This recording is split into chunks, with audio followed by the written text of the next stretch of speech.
мною принято решение о проведении специальной военной операции. Уважаемые товарищи, ваши отцы, деды и прадеды не для того сражались с нацистами, защищая нашу общую родину, чтобы сегодняшние неонацисты захватили власть на Украине. Вы давали присягу на верность украинскому народу, а не антинародной хунте, которая грабит Украину и издевается над этим самым народом. Не исполняйте ее преступных приказов. Кто бы ни пытался помешать нам, а тем более создать угрозы для нашей страны, для нашего народа, должны знать, что ответ России будет незамедлительным и приведет вас к таким последствиям, с которыми вы в своей истории еще никогда. Ao longo do que vemos, as guerras têm tido acontecimentos cada vez mais frequentes e, consequentemente, maiores. São principalmente marcadas por conflitos armados com grande poder de destruição, grandes quantidades de exércitos e utilização de diversos recursos.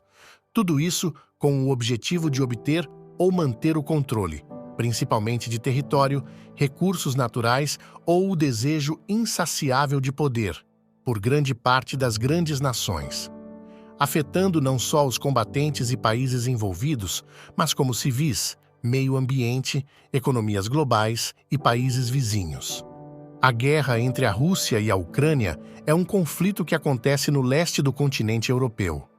Após um longo período de tensão entre ambos, as tropas russas invadiram a Ucrânia em 24 de fevereiro de 2022, promovendo ataques a cidades situadas próximo da capital da Ucrânia, Kiev, e outros pontos estratégicos do território ucraniano. A possível entrada da Ucrânia na Organização do Tratado do Atlântico Norte, OTAN, é apontada como um dos principais motivos da guerra. A OTAN é uma organização internacional criada durante a Guerra Fria com o objetivo inicial de conter o avanço do socialismo nos países da Europa Ocidental. Com o fim da União Soviética, a organização passou a se ater à cooperação político-militar e à defesa mútua de seus países membros. Entre os membros da OTAN estão as nações europeias ocidentais, os Estados Unidos, 14 países do leste europeu. Em resumo, a guerra na Ucrânia é um evento complexo com problemas para a segurança global, a geopolítica e a economia global.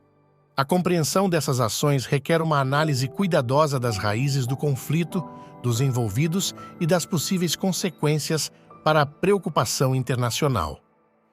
Este conflito e seus impactos nas sociedades russa e ucraniana e seus efeitos humanitários, econômicos e políticos são um reflexo das escolhas humanas e da busca pelo poder. A filosofia de Maquiavel na Guerra da Ucrânia. Olhando para a situação atual na Ucrânia, podemos ver algumas semelhanças com a visão de Maquiavel. A Rússia, ao invadir a Ucrânia, parece estar buscando reafirmar seu poder e influência, o que pode ser comparado à ideia de Maquiavel de que os governantes devem sempre estar preparados para a guerra. Junto disso, a guerra na Ucrânia tem uma centralidade para a Rússia e para a OTAN, o que está ligado com a visão de Maquiavel de que um governante deve estar sempre preparado para a guerra e estar constantemente buscando maneiras de fortalecer seu poder e proteger seu Estado.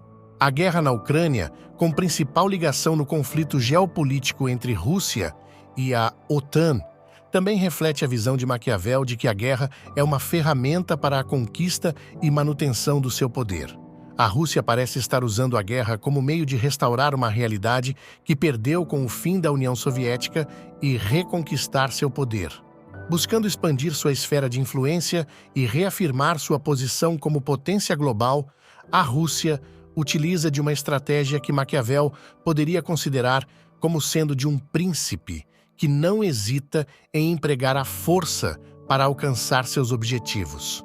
Por outro lado, a Ucrânia, defendendo sua soberania e integridade territorial, resiste e busca apoio internacional, refletindo a importância das alianças e do apoio popular, conceitos também valorizados por Maquiavel. Num total, a guerra na Ucrânia pode ser vista como um espelho contemporâneo das ideias de Maquiavel sobre poder, estratégia e ética na política. Ela nos desafia a refletir sobre a natureza da política e sobre como os ensinamentos de um filósofo do século XVI ainda podem iluminar os eventos atuais. A guerra no livro O Príncipe. A guerra é definida no livro O Príncipe como uma estratégia na arte militar de planejar e executar movimentos na luta pela conquista do poder. A política para Maquiavel era como o segmento do mundo, tendo a compreensão e o pensamento laico sendo focado na política e com uma compreensão própria do filósofo sem a interferência da religião. No pensamento do autor, a política não se resume à guerra, mas a guerra é um assunto político e está relacionada às escolhas dos governantes, com as guerras e revoluções tendo em comum entre si o fato de serem símbolos de demonstração de força. Ao considerar que os objetivos do governante de uma nação são conquistar, manter e aumentar o seu poder, Nicolau Maquiavel sugere que o estado de guerra é um cenário permanente na arte de governar. Para Maquiavel, a guerra não é apenas um conflito armado, mas uma ferramenta para a conquista e manutenção do poder. Entretanto, as guerras e revoluções não possuem um valor íntegro nem nenhuma legitimidade em si. São julgadas pelo êxito, pelo reconhecimento público e de acordo com as circunstâncias em tal momento histórico. Maquiavel argumenta que um governante deve estar sempre preparado para a guerra, mesmo em tempos de paz. Isso significa que o governante deve estar constantemente buscando maneiras de fortalecer seu poder e proteger seu Estado. Resumindo, a guerra, como descrita por Maquiavel em O Príncipe, é uma ferramenta política e a frase "os fins justificam os meios" procura explicar as decisões dos poderosos na busca pelo poder, não importando os métodos utilizados para a obtenção do tal. É importante lembrar que as guerras têm um custo humano e ambiental, afetando não apenas os combatentes, mas também os civis, o meio ambiente e a economia global.